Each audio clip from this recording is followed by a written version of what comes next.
It's not a secret that the U.S. intelligence organization, the CIA, has overthrown many foreign governments. Here are 5 of the subtle and not so subtle ways it's done it. The first thing the CIA will usually try is funding the opposition. This is the safest and easiest method for the CIA.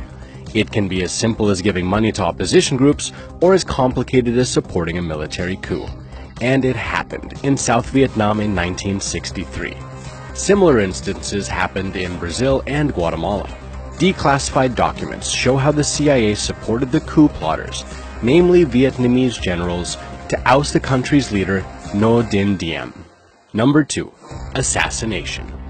Killing leaders to install a US-approved party is another option.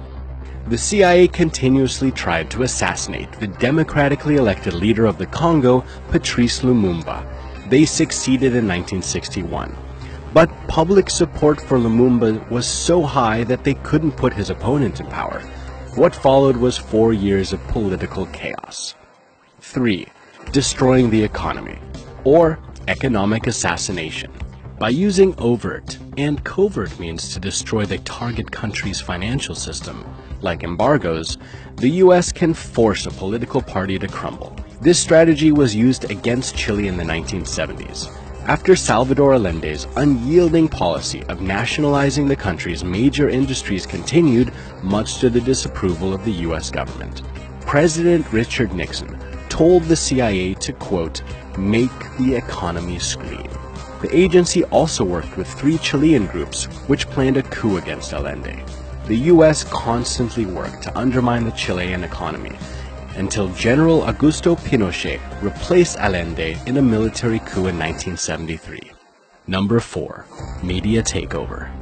The CIA will buy and use newspapers, TV, and radio stations to change public opinion and push anti-government rhetoric. This is what it did in Rome, Italy in the mid-20th century.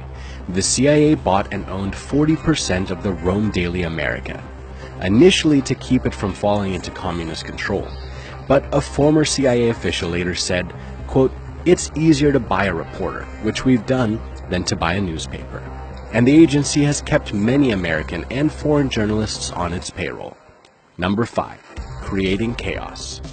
Causing panic among the people and creating social tensions through street protests is another way the agency has overthrown governments. And making sure the protesters don't know the real motives are also key.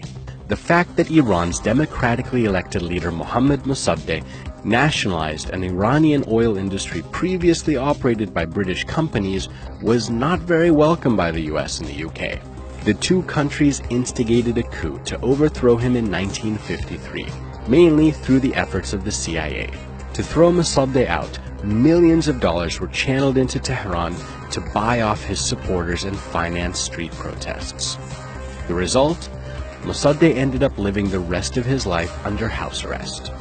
This is what we do know about the secretive organization. But who knows what we don't know?